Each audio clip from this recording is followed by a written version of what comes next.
Sky Kirschner with Dina Shelton down in Texas and Marissa Sanders. Marissa and I are here in West Virginia. We're talking about parenting, adoptive, and kinship care, and the challenges of all of that, especially here in West Virginia.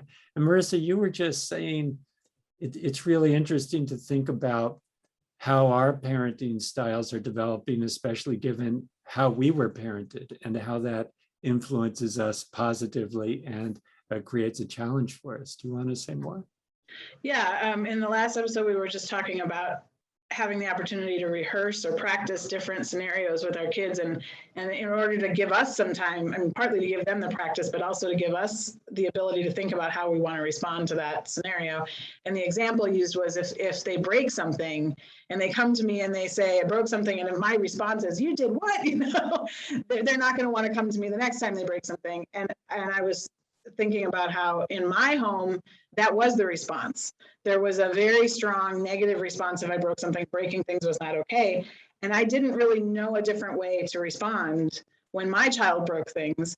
And so it's helpful it has been helpful for me as a parent to be able to step back and think about, is that what I want to continue? But it's also really hard to get my thinking to go in a different direction, my patterns to go in a different direction. So it's a sort of an ongoing challenge, I think, but I think it's important to acknowledge how we were raised and how that impacts the way that we parent. I love that you brought that up, Marissa, because family of origin experiences are a lot more powerful in our lives than what we realize many times. When we work with, when I go back to like premarital counseling a lot, when we work with helping people enter into healthy relationships, we talk about expectations. We talked about this in another episode too, of realistic versus unrealistic expectations. A lot of those expectations tend to come from our families of origin and how we're raised. And it's this concept of what is normed for us or what is normal. And over the course of living in a family and growing up in a family, things become regular, even if they're not what we would say is productive or healthy or preferential. We might look back at our lives and say, if my mom freaked out anytime I did anything wrong, that's not good.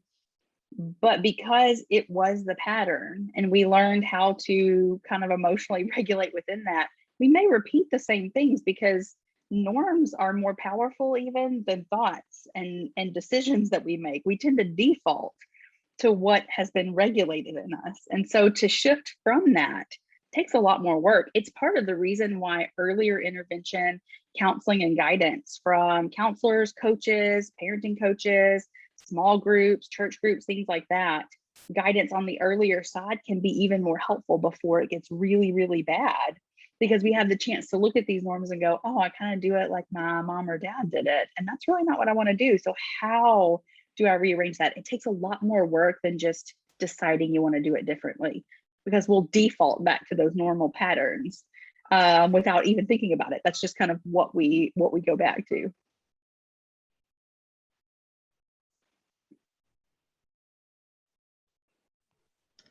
Yeah, it's helpful to hear that norms are more powerful than, just it's so hard to change the way that automatic response that was sort of ingrained. And so I like the opportunity. I like the idea of taking the opportunity to think about how I would want to respond and then practicing it with my son and giving him a chance to experience something that might be different than, than what he's expecting, and me the chance to practice something different so that my thinking can shift on that, my behaviors,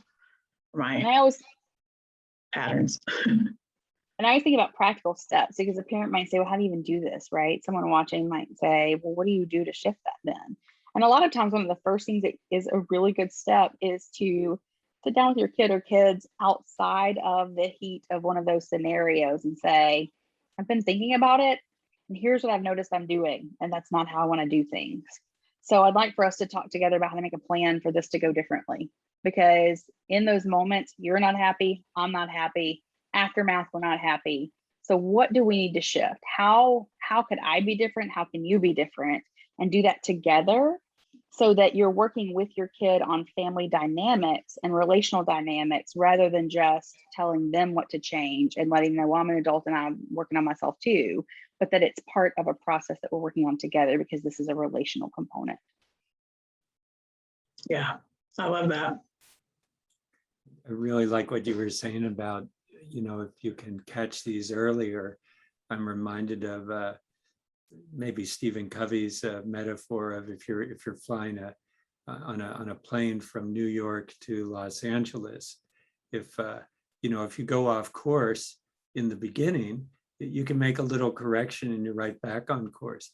But if you go off course in the beginning and you don't make that correction, you wind up in Alaska.